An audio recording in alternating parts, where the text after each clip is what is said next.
Hi, this is Vanity Witch. I am going to go over the things about 3D assets and how they are used within the art industry by different mangaka and all of that jazz, right? So, what are um, So, how did I go through and typically make Dolian's head here? Dolian is a character for my manga as well. You will see him later on inside of the series. But how did I go through and make his head look more like this? And how did I get all the features and all that jazz to match up? Well, I used this amazing thing called the 3D asset, right? It's flipped, but you kind of get the gist, right? Now, 3D assets are an amazing way to go through and use heads and perspectives if you really struggle with certain anatomical things. Um, and a lot of mangaka inside of the industry, as well as there are a lot of artists, there's a lot of professionals, there's a lot of webtoon artists. The list typically goes on. A lot of them use uh, a lot of them use 3D assets in order to achieve different angles to really help them quicken the pace of what they are sitting there doing. So, the model that we have here is Felicity. This is the model that I was able to kind of put together. And over here on the side, right here, is the settings manager, I believe. So it's just like the settings and of the asset that you're using, let it be a brush or a 3D object or whatever. And they have Face Mixer.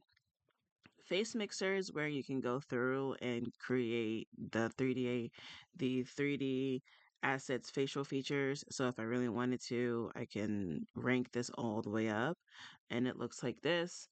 I could bring it all the way down, looks like that, right? And the reason why a lot of people who uh, see people use 3D assets as a way to quicken their pace as cheating is because they're not going through and using the box method or the cone method or any of these other methods that will really help with quickening the pace of um, a lot of what they do. And in reality, when it comes to um, mangaka who are very pressed for time and the schedule, and a lot of them draw like 16 pages of manga every day. Um, not like every day, but every week. There's also webtoon artists who also have a set schedule um, on when they go through and when they post on Webtoon or when they are published, they use a 3D asset in a way that they can go through and quicken the pace, right? Um, it is an industry tool. I'm mutuals with many people who go through and use 3D assets. And every time when I see somebody typically say, oh my God, you're using a 3D asset, you're using a 3D model, you're sitting there tracing. Well, yes and no, right? Um, the art style that I'm using is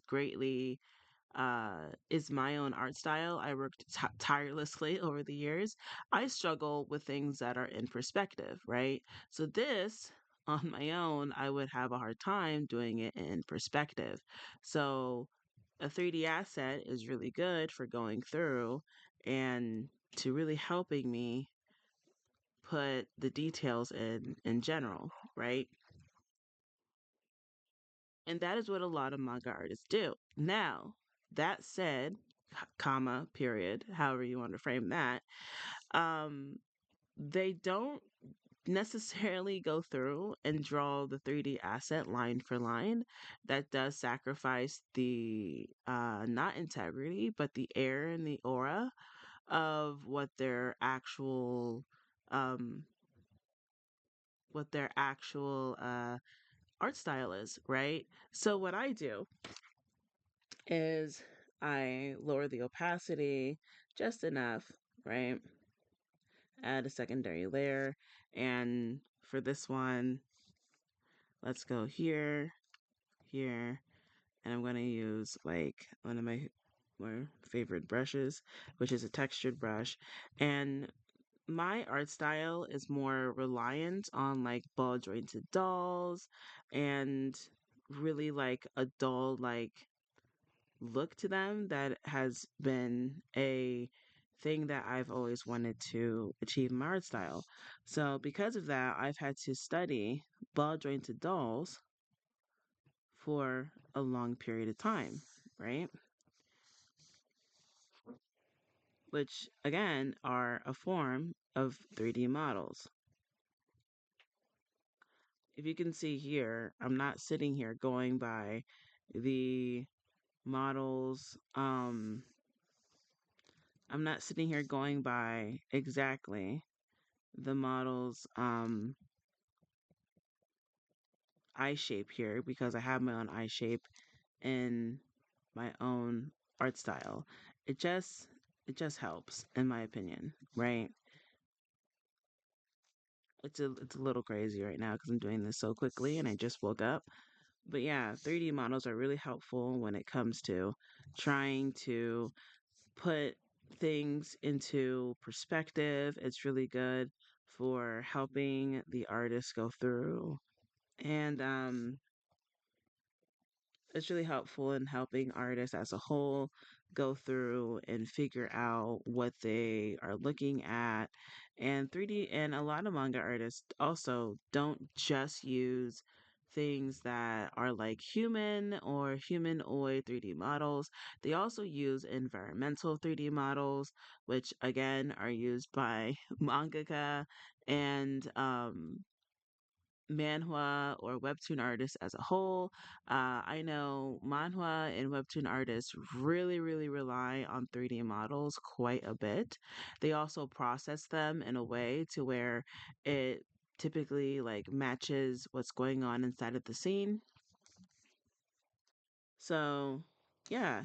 Um, so the question here is, are 3D models a bad thing to typically use when you are trying to learn something or quicken the pace of what you're sitting there doing?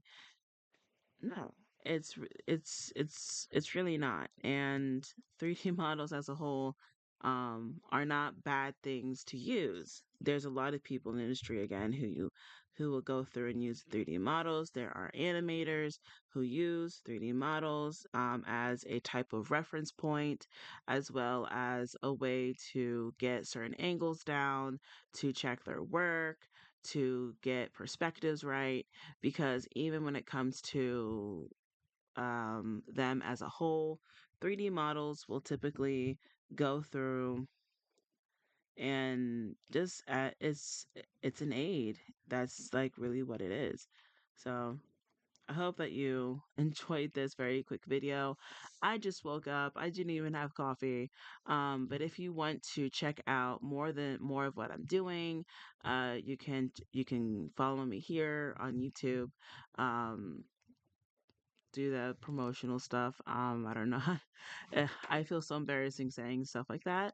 Or you can follow me over on Instagram or even on TikTok before the ship dies there. But yeah, that is what I wanted to cover real quick. I don't know if it made any sense. Again, I just kind of woke up from a long night. So let me know in the comments on uh, what you think about this video. This is kind of like my first unofficial YouTube video. It's very disorganized. Kind of threw this together as I read a comment on one of my recent shorts. So yeah, I hope that helped. Any. Bye.